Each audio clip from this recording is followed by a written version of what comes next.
Pozdravljam vas po tem prijetnem odmoru pri našem drugem panelu.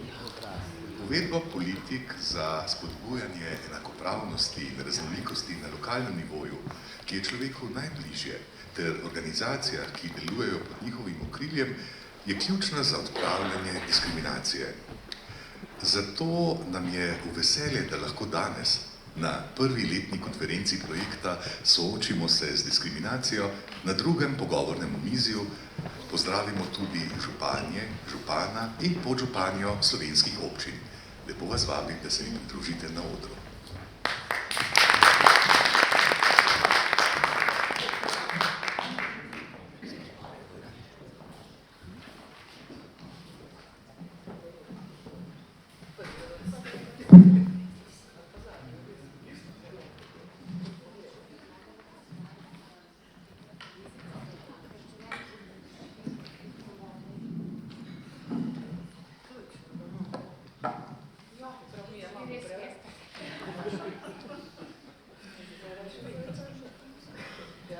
Dobro, spoštovane in spoštovani, začenjamo z drugo okroglo mizo, ki, če si smem to takoj na začetku dovolj ta komentar, kot vidimo, najbrž ne najbolj odslikava realne situacije zastopanosti obeh spolov v politiki na lokalni ravni, kar pa je lahko samo razlog za optimizem, bom rekla.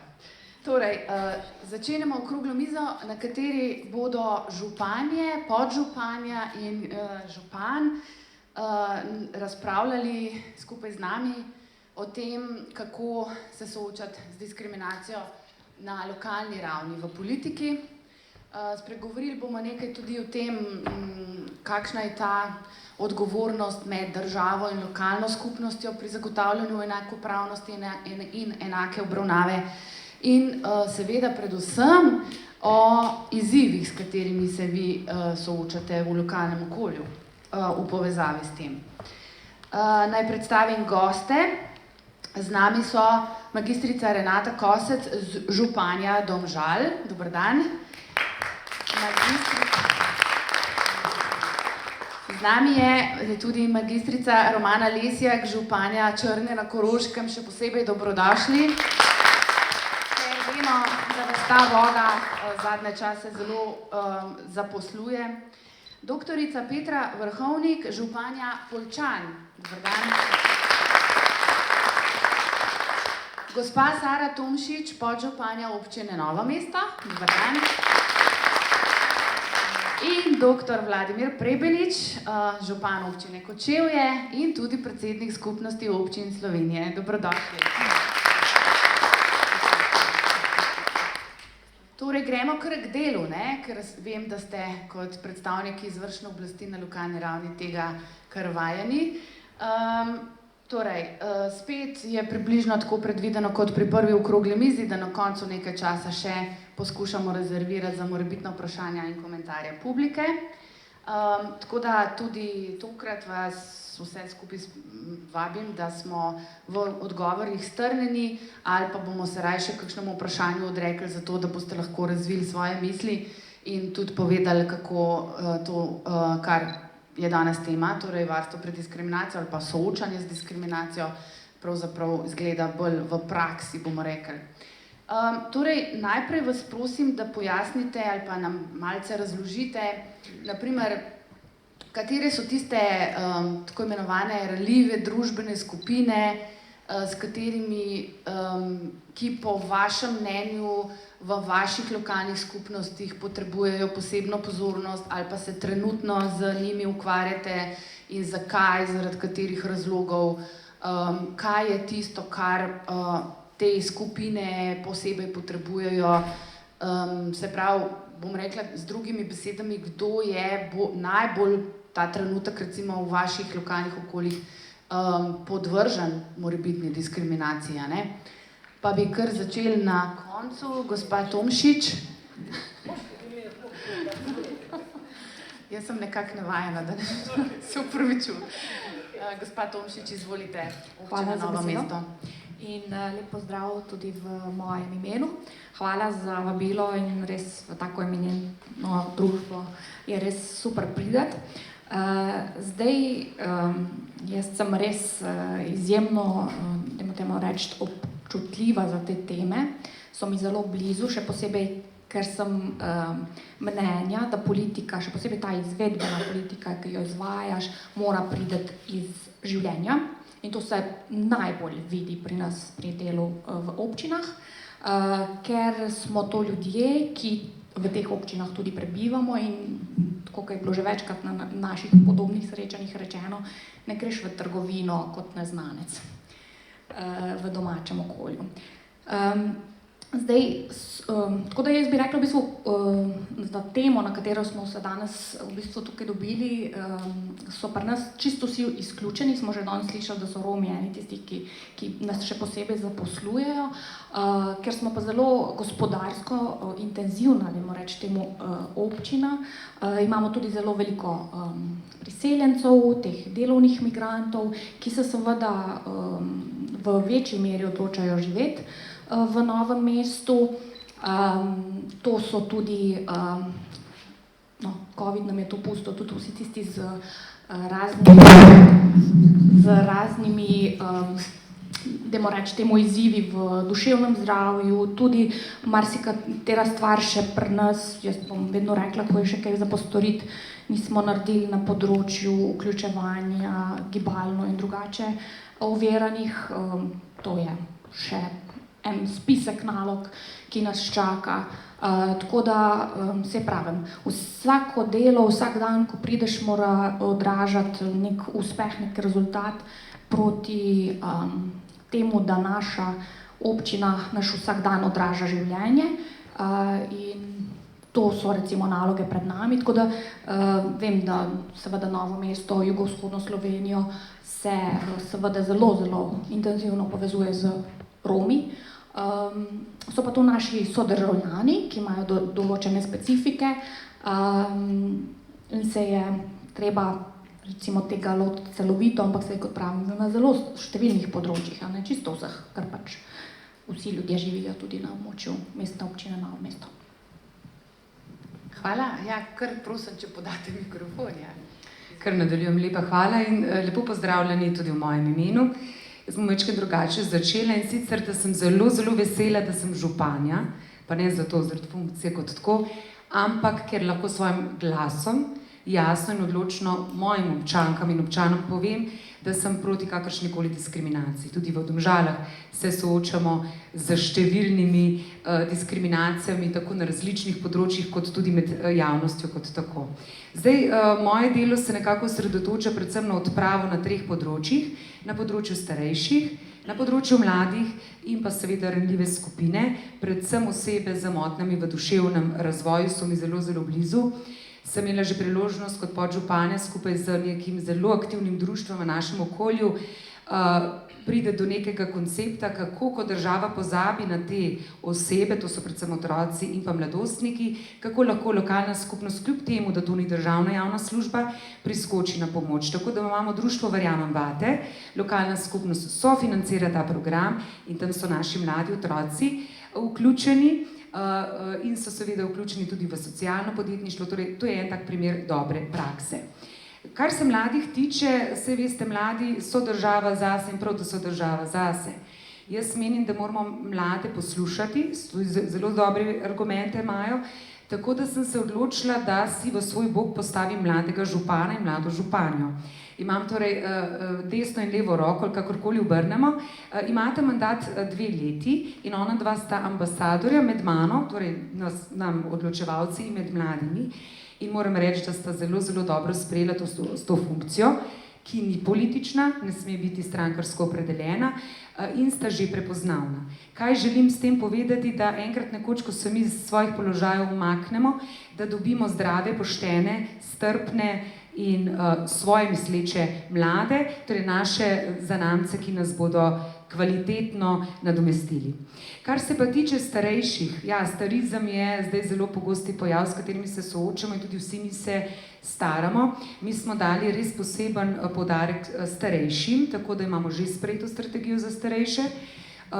Jaz sem tudi imenovala Svet za starejše, ki se aktivno z vsemi društvi, kot torej tudi starejšimi, ukvarja, predvsem v smislu, da odpravimo to diskriminacijo starejših in vključujemo na vse vrste dogajanja na lokalni skupnosti. Za njih bomo vzpostavili tudi dnevni center za starejše.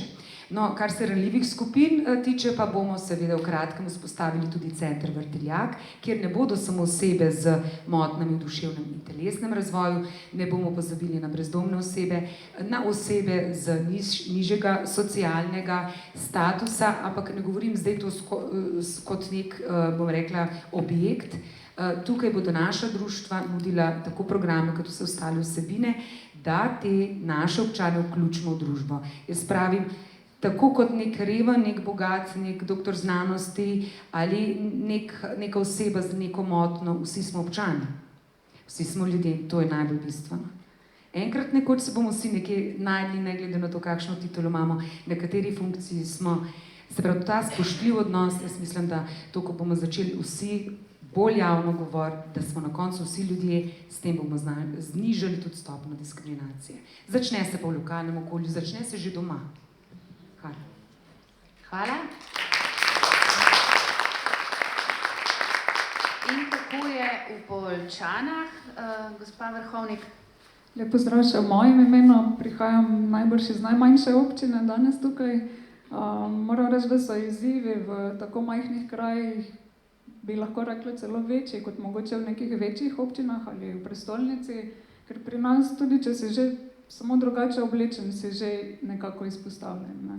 In s tem se v bistvu pač srečujemo na dnevni bazi. Ljudje so izpostavljeni, so na nek način diskriminirani. To se opaža že tudi na nivoju vrtca, osnovne šole. Pred nekaj časa je bilo aktualno ime Lidliči, tega je bilo zelo veliko. To si lahko predstavljate, da manjša skupnost kot je, prej pride do izraza takšne razlike. Seveda imamo pri nas enake probleme z starejšimi. Mi smo občina z zelo velikim odstotkom starejših, zaradi naravnih danosti tudi ne moremo razvijati gospodarstva, vsaj ne tako, kot bi si ga želeli. Imamo namreč več kot 60% nature, zato gospodarstvo dejansko beži iz naše občine. To za sabo potegne tudi slabši socialni status naših prebivalcev.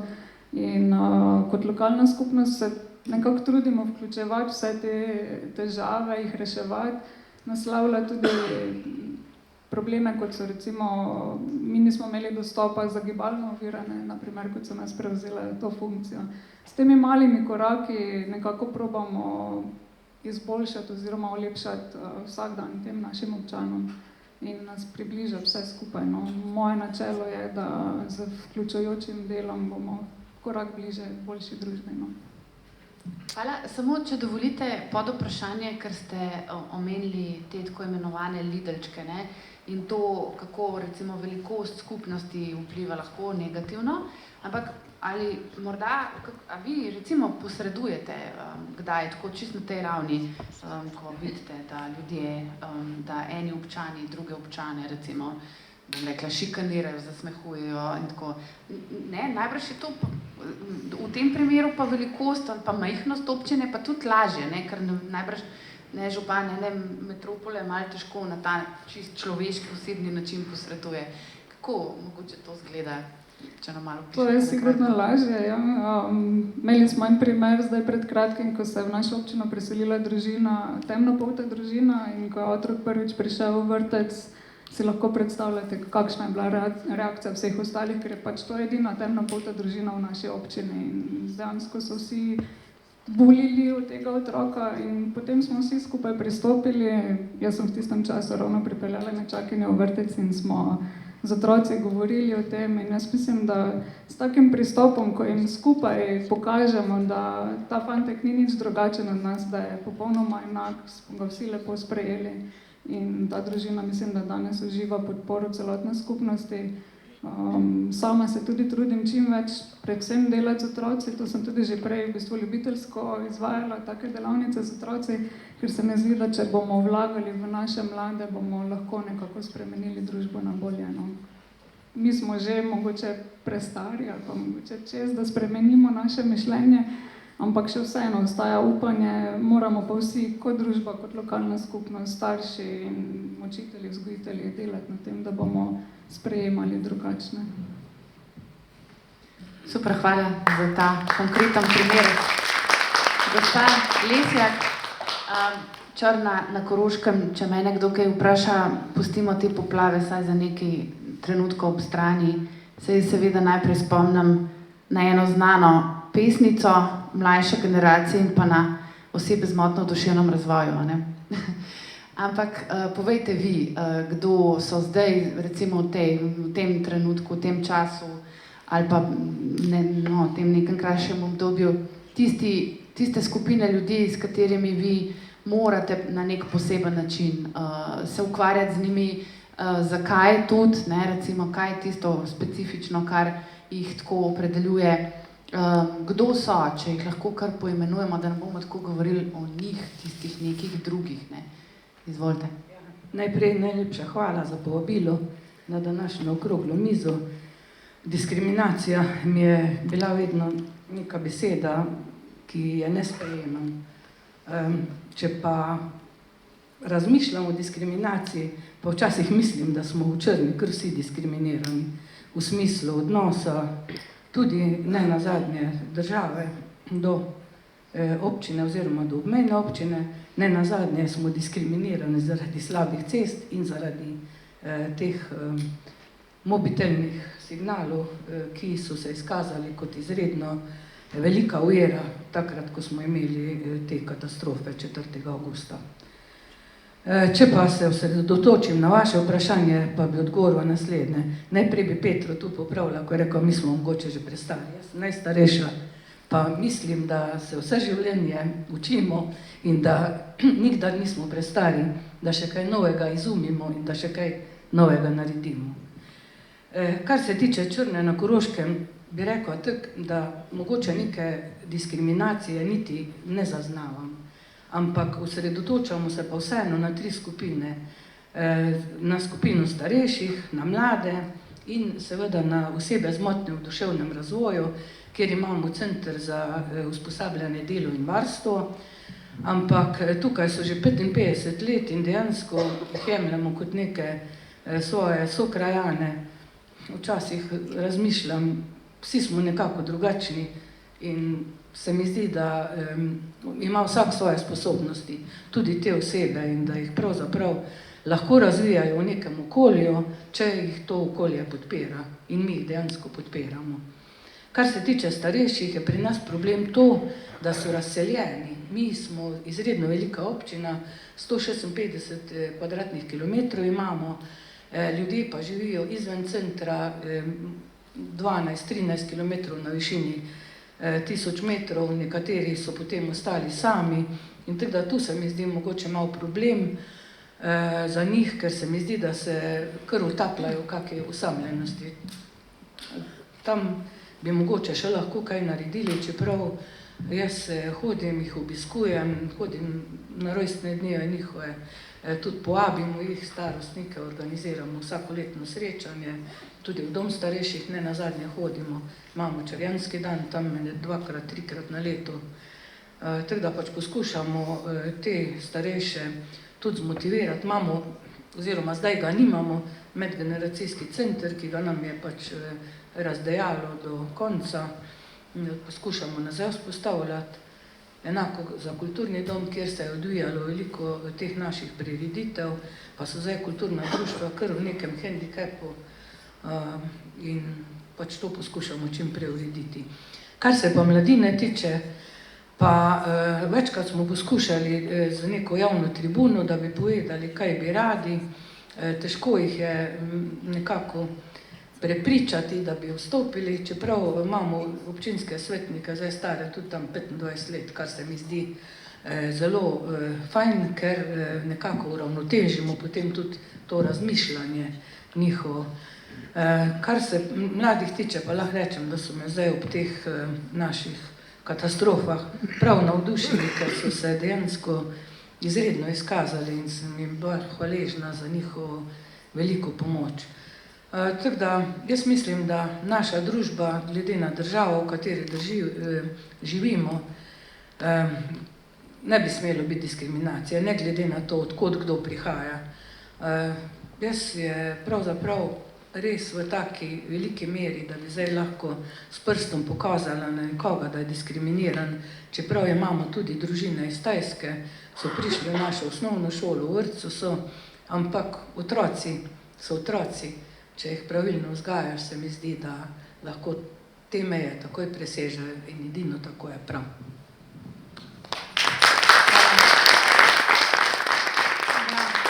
Smo slišali na prvi okrogli mizi, da otroci gledajo v oči in ne barve kože ali drugih znakov. Doktor Preberlič, beseda je vaša, Kočevje. Kje začeti? Ja, lepo dober dan in najprej hvala za povabilo. Sem v res čudoviti družbi dam, ki jih spoštujem in sodelujem z njimi že nekaj časa. Zdaj, kar se tiče diskriminacije, moram reči, da sem Sani, ne vem, če še danes z nami zdaj ostal, Saleh, ampak on je kar prav povedal in jaz se moram žal z njim strinjati. Kot družba napredujemo marsikje, smo vedno bogatejši, smo vedno bolj izobraženi, ali pa mislimo, da smo. Na nekaterih področjih pa nazadujemo. In jaz mislim, da ravno na področju diskriminacije pravzaprav nazadujemo. Zakaj je temu tako? Sam osebno menim, da smo kot družba tukaj naredili nekaj korakov v napačno smer. Družba se je ekstremno individualizirala, ekstremno se je usmerila v neko pridobitništvo, vrednostni nabor se je zavrgel, dobesedno zavrgel, in rezultat je takšen, kakršen je. Danes smo govorili o diskriminaciji spola, govorili smo o diskriminaciji barve kože in še česa drugega. Ampak žal jaz ugotavljam, da se diskriminacija dogaja skoraj vsak dan, vsak trenutek. Imamo da samo en takšen primer. Če smem, minutka bom vzel. Moja ta-mala je hodila v osnovno šolo in jaz sem trmaril na tem, da ne bo imela mobilnega telefona. Z tega, ker sem rekel, ne potrebuješ mobilnega telefona v osnovni šoli. Ker ona ni imela mobilnega telefona, ona je bila diskriminirana. Ona je bila izločena, z tega, ker je bila čudna, da nima mobilnega telefona. In pride nekaj dan domov pa reče, veš, noben se ne druži z mano. Sem rekel, zakaj? Jaz zaradi tega, ker pač me gledajo čudno. Sem rekel, zakaj te gledajo čudno? Aha, zaradi tega pa tega. In tukaj je zdaj tisto, ne? Kako odreagirati, kaj narediti? Ni enostavno, absolutno ne. Najbolj enostavno bi bilo, tle imaš telefon, pa je rešena stvar. Ampak moraš ustrajati. In ustrajal sem do 8. razreda. Pa vsak ne preveri, kdo danes, ko je star 14 let, nima mobilnega telefona. Redki so. Ampak treba je včasih potrpeti, pa nastaviti hrbet. Zakaj o tem govorim? Zato, ker se to dogaja sleherni dan, vse posod okrog nas in mi tega niti ne detektiramo in o tem se niti ne pogovarjamo. In to je narobe. In zakaj je to narobe? Ker se začne na dnu, čisto na začetku. In seveda, ko te osebe zrastejo naprej, oni razumejo, da je, če si diskriminiran, način življenja, da pač tako je. In to je najbolj, kar je narobe. Zato seveda se moramo vsi mi ves čas truditi in kolegica je pa rekla, ne, kot da smo mi stari, mi smo še posebej soodgovorni kot starši najprej. Potem vse ostalo, veste, danes vsi krivi, institucije, države, občine, župani, ne vem kdo, ampak da smo kot starši, kot ljudje, kot so ljudje, naredili vse, da temu ne bo tako. Jaz pravim, da je tukaj prostora za izboljšavo ogromno in jaz se prizadevam, da temu je tako. Pa da ne bom zdaj samo na pamet, prej ste provocirali, kaj pa županje, ne? Lejte, župan je dejansko ena figura, in županja, se pravičujem, je ena figura, ki pooseblja vse skupaj v lokalni skupnosti. In seveda je zelo odvisna od te figure, kako se odziva na določene zadeve. Jaz mislim, da se trudimo vsi maksimalno po naših najboljših močeh. Včasih je pa težko, resnično težko, in bom samo en kratek misel, mi imamo seveda mnogo Romov v Kočevju. Jaz veram povem, v Kočevju za mene ni Romov, ne Romov, priseljencev z drugih republik, imamo ogromno tudi iz drugih republik, smo mejna občina, za mene so samo občanke pa občani, nobenega drugega. In jaz si želim, da občanke in občani sobivajo in živijo na način, da nobena svoboda posameznika ne poseže svobodo drugega, samo to. In včasih je težko. In imeli smo primer, ko se je preselila ena družina, romska družina, v neko vas, kjer Romov nikoli ni bilo. In to je bil vaški upor. Ne? Oni so se tam postavili, poklicali so gor, so rekli, mi bomo tu zdaj preprečili, gor, dol, levo, desno. Jaz nisem imel drugega, kako da sem se preprosto usedel v avto, prej sem jih povabil vse, da se stane, prošlo je takole, ta dvorana bi bila premajhna. enih 150, 200 zelo jeznih ljudi, in smo se usedli dol za mizo in to je bilo na začetku samo kričanje.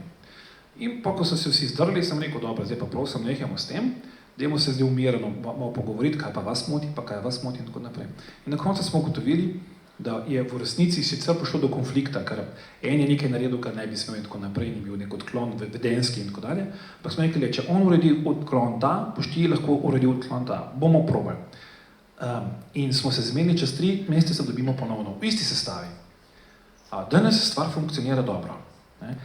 Kaj hočem povedati je, da kot družba se moramo bistveno več prilagajati, sprejemati, pa tudi voditelji morajo postati vzor. In če tega ne bo, je vse zastonj. In žal, tle se moram strinjati s kolegicam, na vrhu tle stvari niso okej, ne? Ker veste, vsi gledamo navzgor, kako se zgoraj nekdo obnaša in če gledamo navzdol, pol je tako, kakor je. Tako da, ja, prostore za boljšavo je veliko in opravičujem se za te 3 zgodbi. Opravičilo ni potrebno, ker je zelo zanimiva zgodba, to smo si želeli nekako. No, ampak v bistvu ste pa zdaj v resnici že nekako malo napovedali moje naslednje vprašanje. Ne? Naslednje vprašanje bi bilo nekako takole. Ustava, Zakon o varstvu pred diskriminacijo določa jasne cilje in definira, kaj je diskriminacija in nekako je to, kot vemo, ne, politični dokumenti oziroma zakonodaje so pravzaprav posledica nekega družbenega dogovora.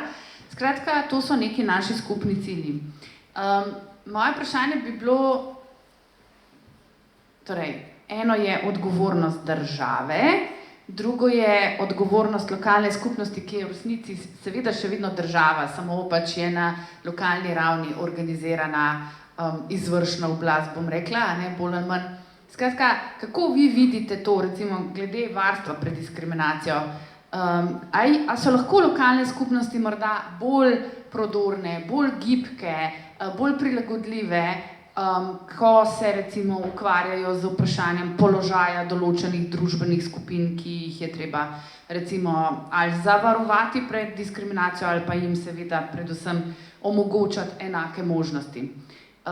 Kakšen občutek ali pa kakšen je ta pogled, bom rekla tako malo oddaleč navzgor, kot ste rekli, dr. Preberli, pa vam zdaj dajem besedo, da začnete novi krog. Torej, hvala za vprašanje. Zdaj, seveda, normativni okviri v Sloveniji, mogoče me bo kolega Varuh popravil, ampak vendar trdim, da niso slabi. Seveda je vedno prostora za izboljšavo, ampak sam normativni okvir ne rešuje ničesar. Osebno še vedno trdim in zato, ker sem tudi učitelj in učim že 30 let, trdim, da je zelo odvisno od tega, kako mi ljudje opolnomočimo. Se pravi, najprej da jim razložimo, katere dejanja so nesprejemljiva, najprej to. Ko bomo izčrpali ta bazen in ta je danes zelo poln, tle imamo veliko dela, in ko bomo to izčrpali, ko bomo opolnomočili ljudi, kaj ni prav in ni pravilno, je naslednji korak opolnomočenja tudi tistih, ki se jim to vseeno zgodi, da vedo prvič, da se jim to dogaja, da to ni normalni vzorec, s katerim se preprosto sprijazniš in živiš z njim in poskušaš po raznih ovinkih priti na cilj, da tudi njim pripadajo določene pravice in da vedo, kako ravnati v takih okoliščinah. Torej, mislim, da so to najpomembnejše stvari. Zdaj, kdo lahko v tem procesu sodeluje? Vsi. V tem procesu lahko vsi sodelujemo, od države, občine, družinskih okolij, nevladnih organizacij in tako naprej. Prostora za delo je tukaj dovolj. Menim sicer, da je mogoče premalo koordiniranega nastopa, da bi vsi lahko dosegli več, če bi bilo več sinergije. Lahko pa zagotovim, da bodo kolegi se zdaj popravili, da kar se v lokalnih okoljih tiče, nekako poskušamo zapolniti vrzel tam, kjer država morda ne pride do tiste točke, ki bi lahko prišla ali pa bi morala priti. Prej je bilo izpostavljeno recimo starejši. Starejši za moj okus so danes najbolj diskriminirana skupina, najštevilčnejša diskriminirana skupina v naši družbi. Pozabljeni, grdo rečem, celo zavrženi in mnogokrat je samo na lokalnih skupnostih tisto, da nekako to prvič zaznamo in da potem poskušamo te stvari popravljati. Ne? Ampak še enkrat, v resnici se mi zdi pa, da je treba najprej se vsak od nas malo pogledati v ogledalo in vprašati, ali sem jaz vse naredil, kar lahko, da bi bila ta družba malo boljša. In jaz trdim, da je tukaj ogromno prostora, ker ne moreš toliko nihče sistemsko narediti, kot vsak od nas lahko k temu prispeva. Tako da, seveda, jaz zmeraj pravim, lahko so tudi drugi nekaj krivi, ampak vedno moraš začeti pri sebi doma. Če nisi doma domače naloge naredil, mislim, da je težko kritizirati, kaj pa drugi ne opravijo in prelagati odgovornost na druge. Hvala, gospa Lesjak. Hvala. Vladimirju se vidi, da je profesor. On to tako z lahkoto. Jaz tudi mislim, se strinjam z njim, da je veliko prostora še za izboljšave. Čeprav te, kot sem že prej omenila, v sami naši občini jaz ne čutim tako, da bi bil kdo tako diskriminiran, da bi mu bilo dejansko potrebno pač pomagati. Kar se normativnih okvirov tiče, to država ima super napisano, to sploh ni noben problem. Dejansko je pa potem res najhuje to, kako mi to izvajamo. In zdi se mi, da bi pravzaprav ne samo župan, jaz mislim, da bi vsi, od občinskih svetnikov do raznih odborov, ki jih imamo, morali biti vzor, zgled temu, da se diskriminacija pač ne dogaja na nobenem nivoju. In tudi to se strinjam, da se mi dejansko zdi, da jo največ pa res opažam pri starejših. Kakorkoli že, to so še generacije, ki imajo nizke pokojnine, zelo nizke, stanujejo v blokih. Osamljenost se mi zdi res dejansko velik problem. In tu se mi zdi, da bi mogoče lahko še kaj več naredili za njih. Mogoče čeprav lahko rečem, da v Črni smo sprejeli določene ukrepe, tudi mi smo starejšim pač prijazna občina, kar samo po sebi ne pomeni nič, če to nima vsebine. Ampak poskušamo z mladimi, z osnovnošolci, z devetošolci in z gimnazijci. Tam imajo na gimnaziji prav predmet, ki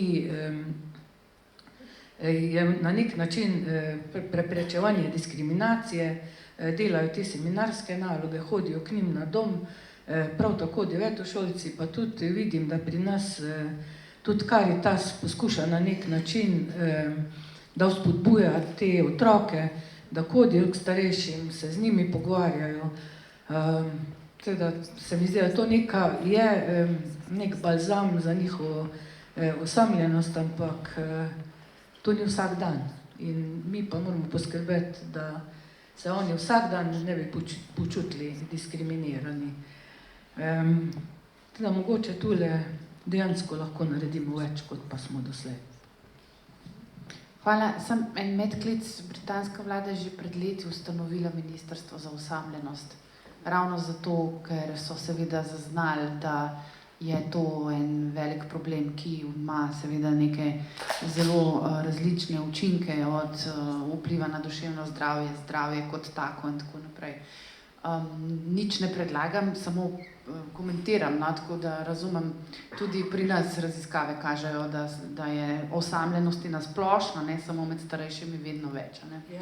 Ja. Vse mogoče, glede na to, da imamo zdaj Ministrstvo za solidarno prihodnost, bi tudi na njih lahko bila teža, da tu naredijo en premik, kar se tiče starejših, pa teh diskriminiranih skupin. Idealno ministrstvo. Upam, da bo dejansko svojo nalogo lahko upravilo, tako kot si je zamislilo. Hvala. Izvolite, Poljčane. Najlepše hvala. Jaz se moram popolnoma strinjati z mojimi predhodniki. Mislim, da zakonodajno gledano imamo dobro postavljene stvari. Lokalna skupnost pri tem lahko pomaga, da lažje zaznava te procese v naši skupnosti in gremo nekako naproti. Tudi pri nas so starejši zelo izpostavljeni, do neke mere tudi diskriminirani. Mi kot lokalna skupnost se trudimo jih čim bolj vključevati in priti naproti, glede na njihove potrebe.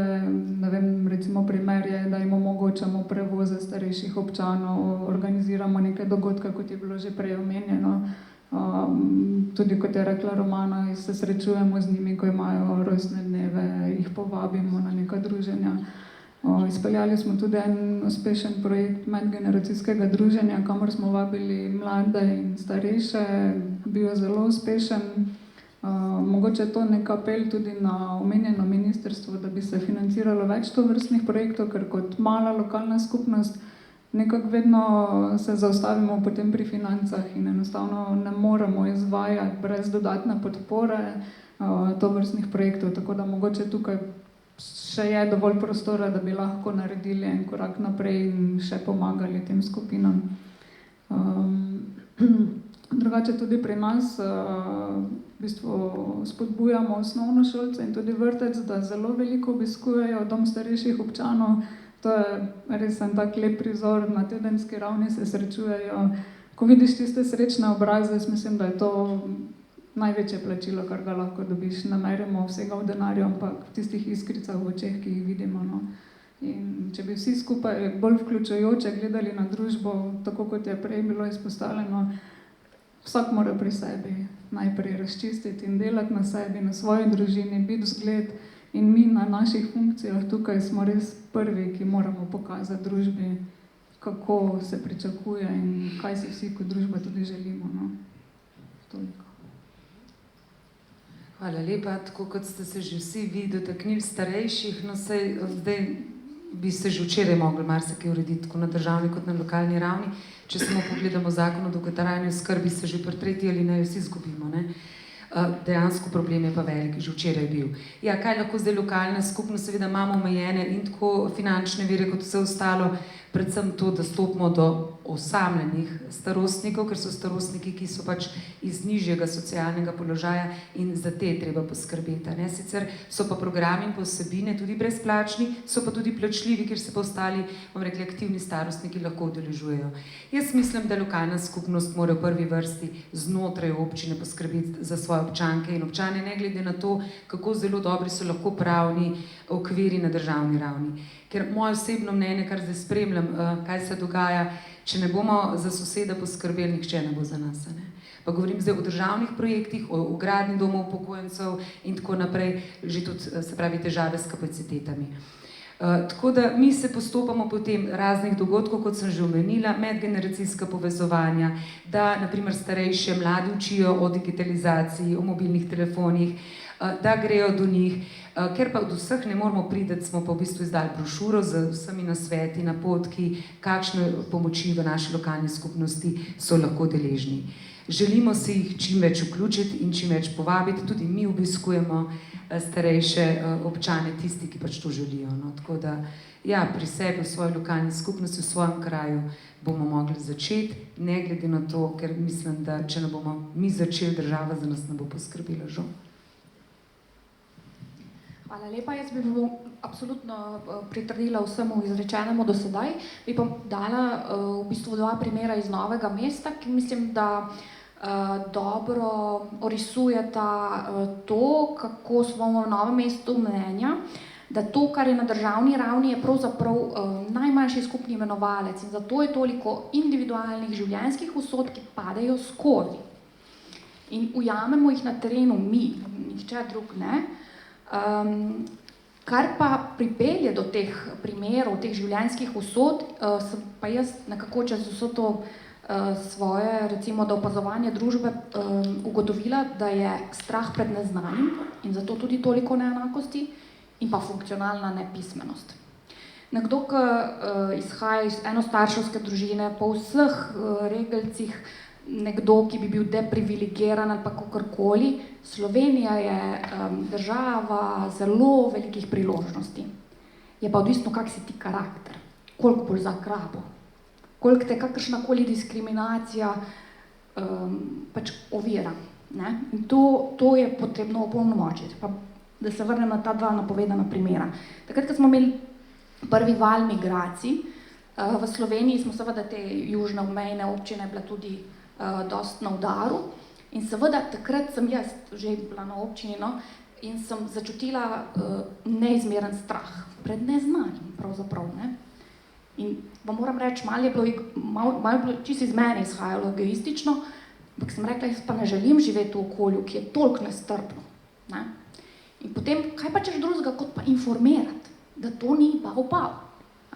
In mi imamo 23 krajevnih skupnosti, mislim, da smo naredili tako, po skupinah 6 različnih srečanj, povabili krajane, krajevnih skupnosti in v sodelovanju z SAZU-ju je Inštitut za slovensko izseljenstvo in migracije in smo njihovo pomočjo in pa z slovensko filantropijo ter DRPD-jem, Društvom za razvijanje prostovoljnega dela Novo mesto, ki ima zelo bogate izkušnje, kar se migracije tiče, naredili take pogovorne, niso bile večerje, no, ampak pogovorna srečanja, kjer smo predstavljali eno zgodbo migranta v Sloveniji, ne, da so tisti ljudje videli, da so to ljudje krvavi pod kožo, da to ni res noben bavbav, da pravzaprav tiste opaske v medijih ali pa komentarjih v smislu, ja, bežijo, imajo boljše telefone, kamite, so to čisto nepotrebne nalepke. In vam moram reči, da po tem valu tega tiste nastrpnosti nisem več čutila, po vsem 6 srečanjih. Ne. Pa tisti, ki so se želeli udeležiti, pa so zelo borbeni prišli nastrojeni, zelo. Nisem vedela, kaj so pričakovali, da bodo slišali na teh srečanjih, ampak so odšli pomerjeni. Torej, delili smo jim informacijo, tisto neposredno, izkušnjo in nekako poskušali eliminirati strah za to, z iskrenostjo na koncu dneva. In druga stvar, jaz sem vedno pristaš tega, da država s tem svojim najmanjšim skupnim imenovalcem nikoli ne bo terena dosegla tako pač tistih ljudi, tistega življenja, o katerem sem govorila. Zato smo v dostih primerih, mi rečemo, imamo čakalno državo, ker to nima smisla. Imamo svoje občane in občanke, za katere je treba poskrbeti. In smo ravno konec letošnjega maja, mislim, da sem začela to leta 2017 delati, odprli pisarno lokalne blaginje. To je del sistema lokalne blaginje, kjer bomo imeli tudi portal, ga zdaj finiširamo. Skratka, radi bi pokazali, kaj vse v Sloveniji in na območju mestne občine Novo mesto je priložnost. Pa rečem, za vse življenjske izzive. In res bi radi delali na tej funkcionalni pismenosti, v smislu, pomagali ti bomo, da si boš pomagal sam. In to so res čist od primerov, ko imamo, ne vem, nadarjenega učenca, pa družino zanima, kaj lahko skupnost naredi za to, da gre v tujino študirati, ali pa res nek socialen primer, ponovadi so tle še pridružene bolezni, pa ne vem kaj še vse, ker mi financiramo zelo veliko nevladnih organizacij, dogodkov, priložnosti, takih pogovornih večerov, skratka, vseh priložnosti za širjenje informacij, minimiziranja strahu in občutka, da nisi sam v tej skupnosti. To je skupnost, ne? Občutek, da nisi sam, da nisi pozabljen. In v to pisarno se lahko naročiš, tudi domov smo že hodili pomagati ljudem, če so bile pač kakršnekoli oviranosti in mislim, da je izplen dober.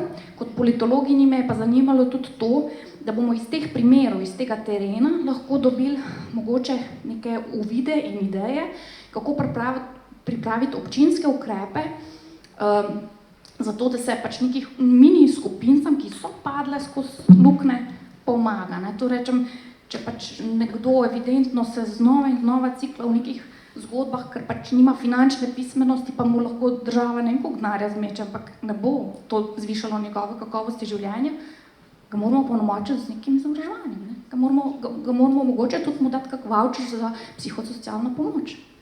Obisk psihologa, da bo opolnomočen. Smo že danes slišali, ne?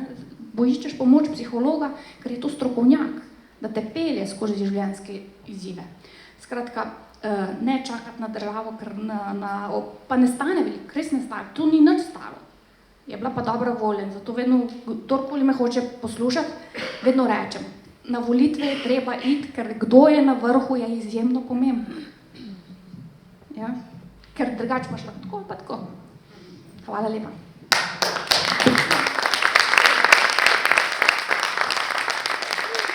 Hvala, gospod Mišič. Mogoče tukaj samo en komentar, ki je malce povezan, ne malce, v bistvu v celoti povezan s tem, kar dela zagovornik načela enakosti. Ne? Govorili ste o tem, nekoga je treba naučiti loviti ribo v bistvu. Ne? Ampak vendarle so pa tudi ljudje, ki bodo ves čas potrebovali podporo. Ne? Tako, to sem en tak medklic. Ne? Skratka, oboje je fajn zagotavljati vse čas. Ne. Zelo zanimiv primer projekta, ravno zato, ker je tako rekoč zastonj, ne. Se pravi, se da, ne. Ni vse samo v financah. Jaz bi vam, spoštovane goste in gost, na koncu, ker se približujemo koncu, predstavila oziroma povedala za en podatek, ki smo ga pridobili v okviru tega evropskega projekta Soočimo se z diskriminacijo na tej raziskovalni ravni. Naredili smo več raziskavic in ena je bila tudi tako imenovana fokusna skupina z predstavniki različnih lokalnih služb. Mimogrede, rezultati vseh teh raziskovanj so objavljeni na spletni strani projekta Soočimo se z diskriminacijo. In to se zdaj malce nanaša na to, kar ste vi govorili o teh vaših zaznavah, katere so tiste ranljive skupine.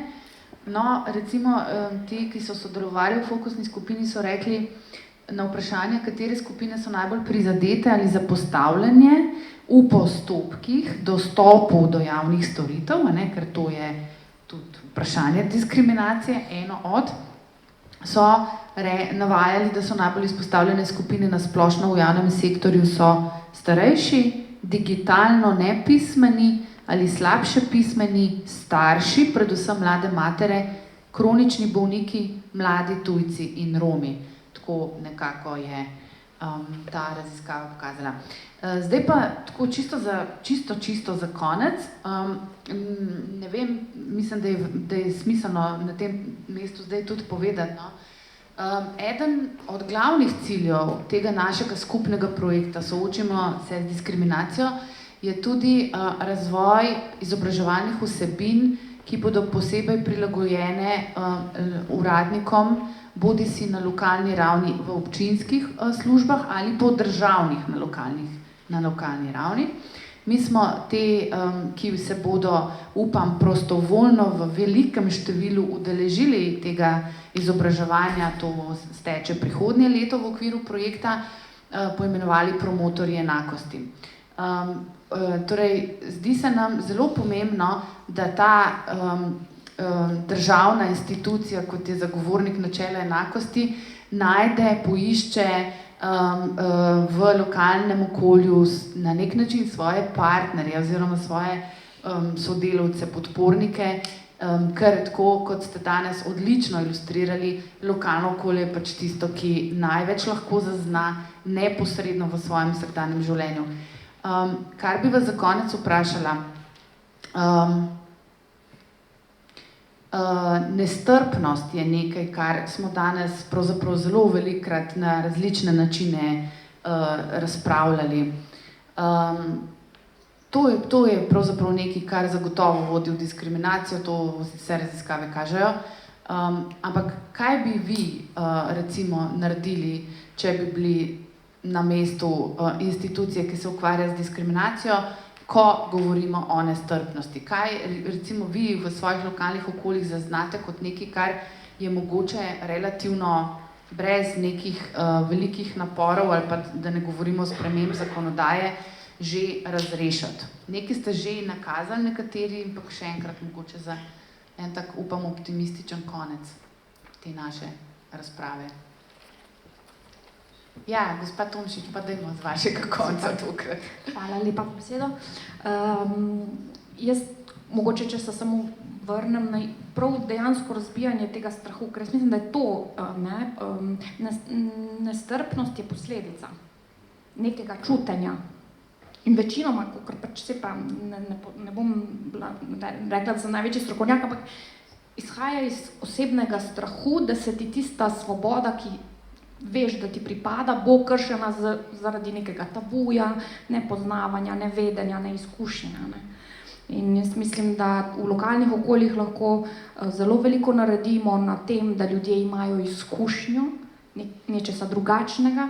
Evropska unija to dobro dela z vsemi temi izmenjavami. Cilj tega je, da ti pač si večkrat, ne vem, s Turkom, z Grkom, z Britancem, ne, ker potem ne moreš sovražiti, ker rečeš, si smo na Facebooku prijatelji, ne, niso slabi, ne moreš sovražiti, pa ne moreš biti nestrpen, če si ga spoznal, če si v mlajših letih še kje zažural z nekoma, ne. In to, predvsem jaz mislim, da na lokalni ravni zopet z zelo malo finančnimi sredstvi, ampak s pravimi ljudmi lahko naredi en preskok. Izobraževanje absolutno in dejansko pa mi tudi sistemsko bi bilo mogoče že v predšolski vzgoji probati čim dlje zadržati te otroke, da gledajo samo v oči. Hvala, ja, nestrpnost je tudi kar širok pojem. Zdaj, če v neki lokalni skupnosti ali pa v nekem kraju ali pa kakorkoli opazimo neko nestrpnost do neke skupine, jaz menim, da je treba to skupino povabiti k sebi in ostali javnosti pokazati, da ta skupina, da so to ljudje, ki so enakovredni vsem nam, tako kot smo rekli, ne glede na to, kakšne veroizpovedi, kakšna barva kože, kako se kdo piše in tako naprej. In da je treba seveda tudi lokalne, kot tudi državne medije na to opozoriti, ker mediji, tako kot smo ugotovili, velikokrat razpihujejo ali naredijo požar tam, ker ga sploh ni. Se pravi, res v lokalnem okolju z različnimi javnostmi, z različnimi deležniki o tem jasno in glasno govori, začne se pa že pri otrocih. Jaz mislim, da otroci že dobro vajo, oni sprejemajo čisto vse. In to so najbolj iskrene dušice, tako da če začnemo pri njih, že v vrtcih, v šolah. Jaz sem imela včeraj obisk ene šole, mi smo se imeli čudovito, ne? To je čist drug nivo in jaz sem se spustila na njihov nivo, tu ni nobenih skrbi. To so enostavno preprosti, pa so sedeli od do, iz različnih tudi, jaz mislim, da družin in tako naprej. Tako so bili prijatelji, sem rekla, in kaj znate vi meni povedati, ste prijatelji, so rekli, seveda, mi držimo skupaj. To želim povedati. In če tudi mi starejši ne bomo držali skupaj, pa o tem jasno in glasno govorili, kot je seveda tudi namen te današnje okrogle mize in celotnega dogodka, potem nam ni pomoči. Hvala, jaz se popolnoma strinjam s tem. Jaz mislim, da je pogovarjanje med različnimi skupinami, bodi si nestrpnih ali kakorkoli drugače odprtih ljudi, ključno opolnomočenje vseh teh skupin in pa pravična obravnava, ne glede na to, kakšne veroizpovedi si, barve kože, spolne usmerjenosti, kakšen je tvoj finančni status. Ne nazadnje tudi politična pripadnost. Jaz mislim, da smo mi tisti, ki lahko pokažemo, da lahko z vsemi enakovredno delamo, če pač so tukaj konstruktivne debate in tudi pokažemo našim občanom, da če bomo mi pravično z njimi delali, bodo tudi oni počasi dojeli, da svet je lahko pravičen in vsi skupaj delamo za boljši jutri. Ampak tako, kot je bilo na prejšnji okrogli mizi rečeno, stopnička po stopnička. Ne? To je edina pot in ne smemo obupati pozitivno naprej. Ja, hvala. Jaz bi k prejšnjemu vprašanju dodala to, da Obrtno-podjetniška zbornica zdaj v vseh 212 občinah ima osebo oziroma pač bo zaposlila osebo za dobo enega leta, od ponedeljka naprej začnejo, ki bo opismenjevala in seznanjala ljudi, ki bodo tja prišli, od uporabe mobilnega telefona, računalnika do vseh informacij, vseh storitev. Tako da to se mi zdi zelo pomembno. Tudi to, da čim bolj mi v občini seznanjamo naše občane, da imajo dejansko to možnost, da lahko pridejo tja, da lahko zvejo vse, pač, kar jih zanima.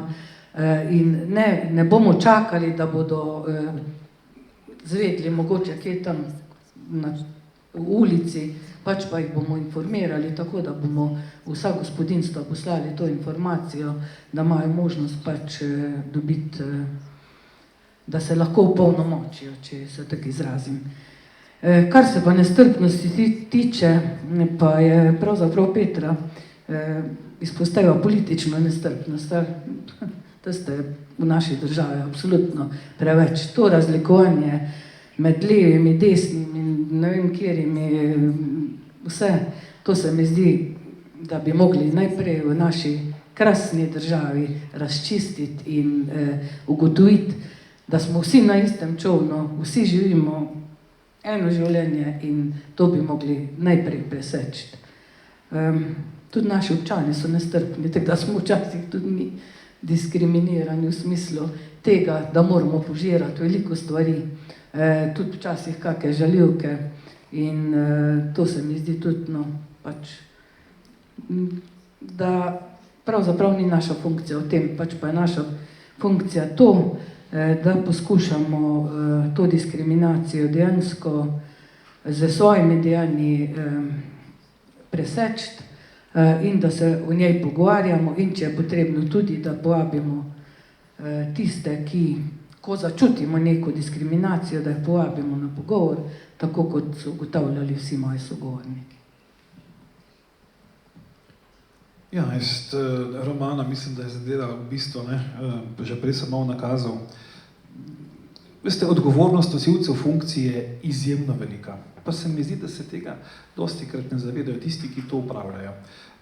Vsak izrečen stavek, vsaka beseda, ki jo nekdo na določenem položaju izreče, ima izjemen učinek in odzven v celotni državi in družbi. In zaradi tega sem jaz malo razočaran nad lahkotnostjo opletanja z nekaterimi izrazi, ki v naši družbi ne bi smeli imeti domovinske pravice, pa vendar se jih uporablja. Zdaj se trudim, da mi smo vse tukaj zastop, da ste ene oblasti, se trudimo, da tega ne počnemo. In to se mi zdi, da je nek doprinos, sam seveda naš delokrog in vpliv seže samo do občinske meje. Ravnanje vseh nas se mi zdi, da je osnova, da je čim bolj transparentno in do vseh popolnoma enakopravno. Tukaj se lahko naredi veliko in če tako delaš, potem načeloma v lokalnih skupnostih nimaš težav, ker ljudje, veste, jaz sem se dostikrat soočil s takšnimi drugačnimi izzivi, ampak sem že 13 let v tej funkciji, pa sem se naučil nečesa, ljudje niso neumni. Oni razumejo, samo če ti prideš s pravilnimi argumenti in na človeški, temeljno dostojanstven način, spoštljivo do človeka in razložiš, oprostite, veste, ampak to pa res ni prav, načeloma to razumejo. Seveda zato pa rabiš nekaj časa, nekaj energije, pa predvsem se moraš sam tudi angažirati. Ne zamahan za roko, kaj mi bojo tile. Treba se pač enostavno vzeti čas in se angažirati in ni lahko. In se strinjam, tudi nam je včasih zelo težko, ampak žal, mi smo mogli to vzeti v zakup, tisti dan, ko smo se odločili, da bomo za to kandidirali. In ko meni dostikrat kakšen pa jamra, od kolegov in kolegi iz županje, se rečem, oprosti, sam si to hotel, tu gre po službo, ne gre drugače. Tle bo potrebno pač nekaj tudi stisniti. To, kar ste povedali, da boste opolnomočili tudi naše uprave in podobno, z velikim veseljem in ste dobrodošli, verjamem, da povsod nas, vedno je prostora, da se tukaj izobražujemo in da nadgrajujemo stvari. Sam bi pa dodal samo še k temu naslednjo misel. Zdaj se vsi v reformi, šolski reformi ukvarjajo z digitalizacijo mladine, pa ne vem še čem. Veste, za mene je to popolnoma absurdna zgodba. Mi bi se mogli danes ukvarjati z socialno pismenostjo ljudi, z vrednostnimi sistemi, z temo, ki imamo danes tukaj, temo diskriminacije. Veste, vse te digitalne zgodbe pa tako naprej, to se lahko človek pa zdaj žlehno uči, ker reče, tudi tujih jezikov, ki jih zdaj rinejo v prvi razred osnovne šole, pa sem sami sistem izobraževanja, se mi zdi ponesrečena zadeva. Mi moramo ljudi najprej narediti ljudi. Ko bomo to naredili, potem bo vse.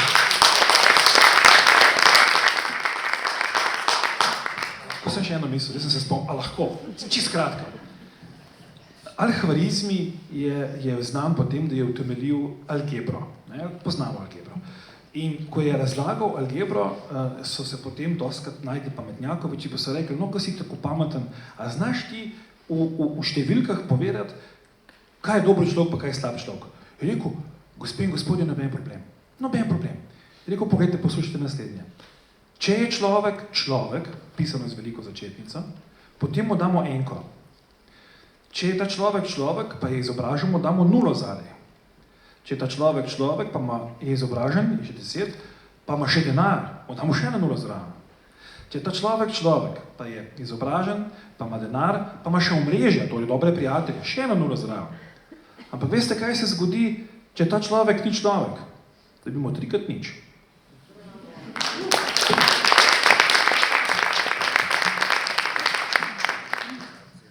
Težko je z tako ilustrativnim, retoričnim prispevkom zaključiti ta pogovor. Hvala lepa, drage gosti in gosti, za to zanimivo debato. Imamo še kakšnih nekaj minut za morda kakšen komentar iz publike. Predstojnik zagovornika načela enakosti. A lahko mikrofon dobimo? Tukaj v prvo vrsto, prosim. Župan je praktični človek. Hvala lepa, spoštovane županje, podžupanje in župan, zato, ker ste danes tukaj in ste delili z nami in ste tudi pravzaprav res partnersko pristopili k temu projektu sami kot ljudje. In ob teh vaših vpogledih gotovo nastajajo veliko izhodišč za naše nadaljne sodelovanje.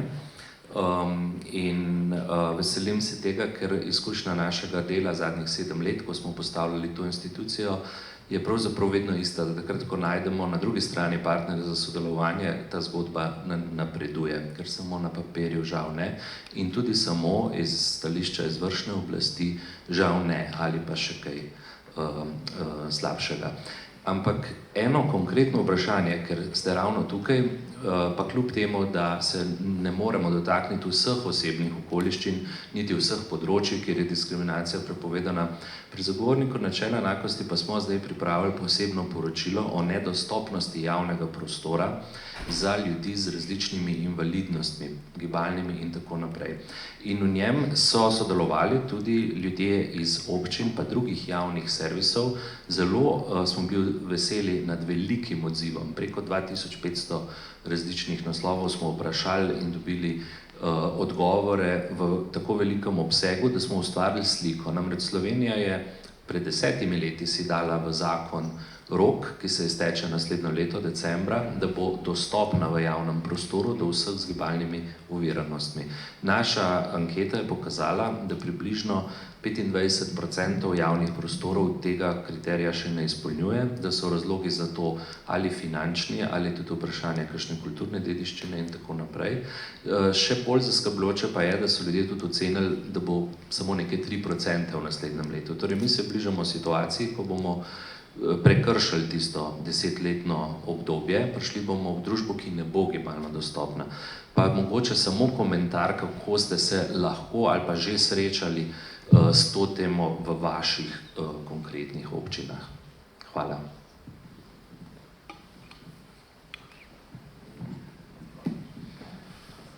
Zdaj, hvala za vprašanje.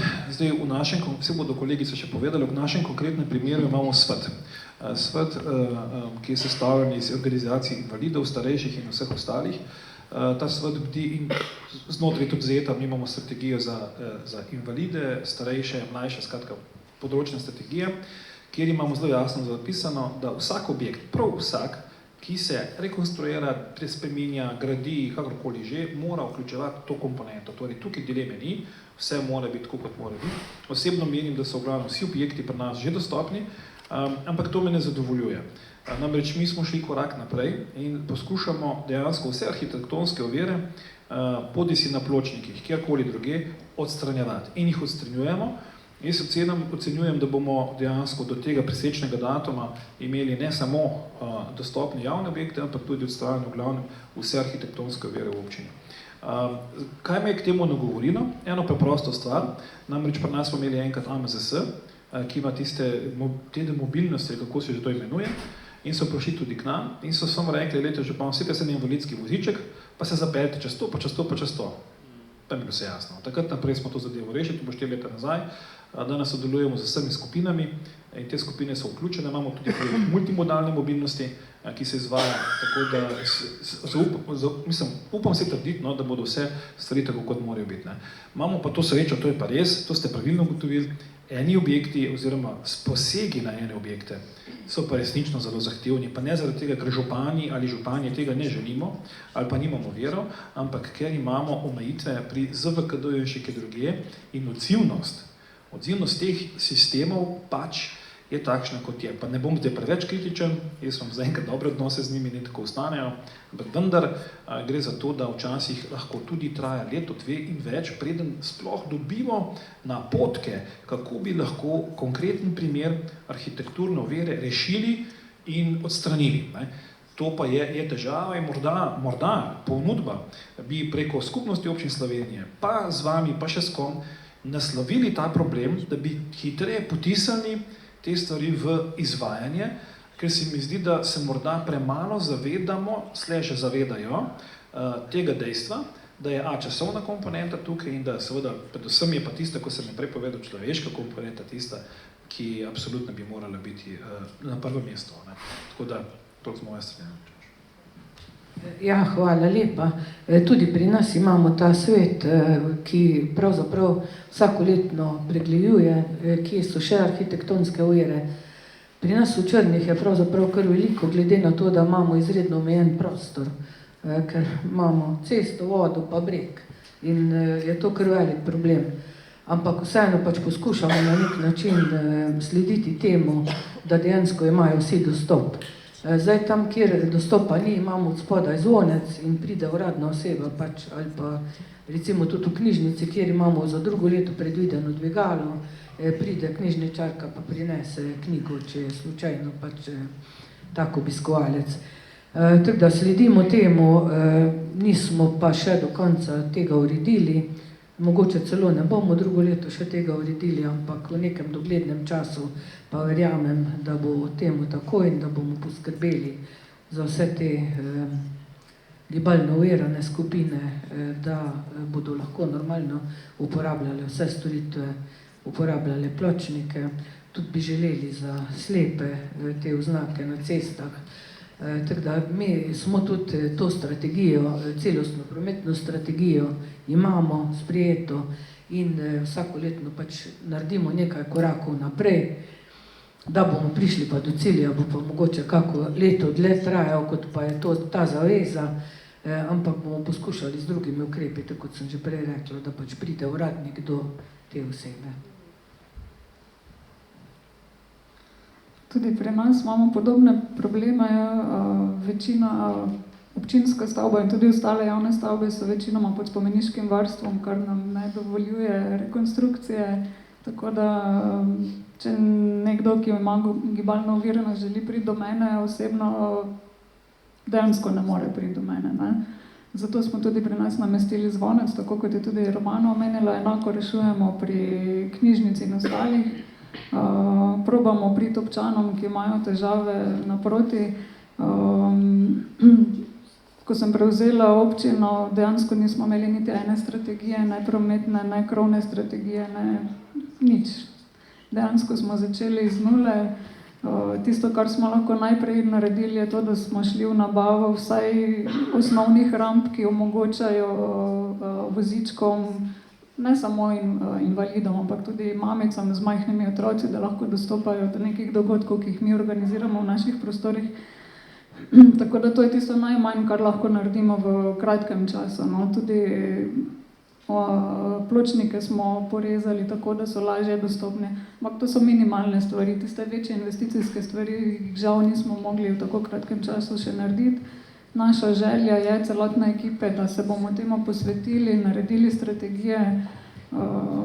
Tukaj imamo tudi malo težavo z ljudmi, ker ne razumejo, zakaj so to vrstne strategije pomembne. Večina ljudi pač v majhnih krajih neko strategijo jemlje kot metanje denarja skozi okno. Ne zavedajo se, kaj lahko to doprinese družbi, tako da je tu neka naša primarna naloga, da komuniciramo na način, da bodo razumeli, zakaj so te stvari pomembne in potem tudi ta razvoj uresničili. Ne verjamem pa, da bomo do prihodnjega leta, ko se ta 10-letno obdobje izteče, že uspeli vse to postoriti, ampak vsekakor bo to nek naš fokus tudi v prihodnje. Hvala, ja, tudi nam ne bo uspelo do drugega leta, se pa trudimo, občinska stavba, oziroma tudi jaz in moji sodelavci smo dostopni, ker smo zunanje dvigalo zgradili, pa tudi vhod v samo stavbo, po večini tudi večino javnih zavodov. Največje težave nam pa predstavljajo osnovne šole, stare osnovne šole, tako da v bistvu tam, ker je res kritično, to rešujemo z namestitvijo dvižnih ploščadi, ker se zavedamo, da je čedalje več gibalno oviranih tudi otrok. Kar se pa mesta in okolice, ja, tako da v bistvu te arhitekturne ovire pločnikov, to smo nekako uredili. Zdaj se pa v bistvu usmerjamo tudi, da določena parkirna mesta se pravi, določimo za invalide, za starejše in pa mlade mamice.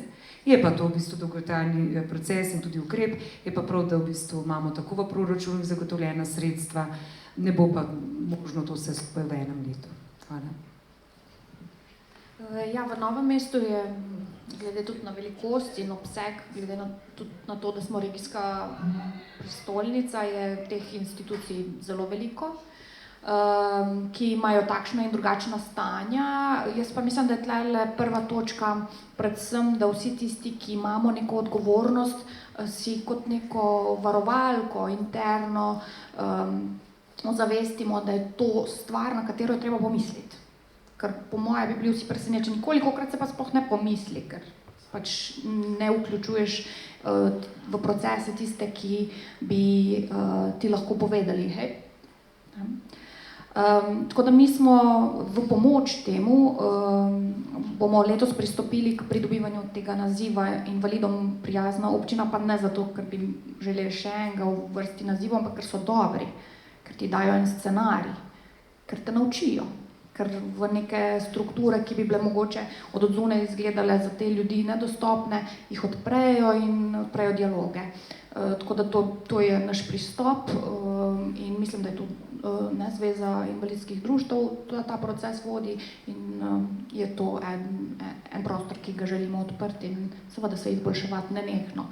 So pa res novogradnje in pač vse v kar vlagamo, res smo ozavestili, da je to en od alinej, kateri moraš zadostiti.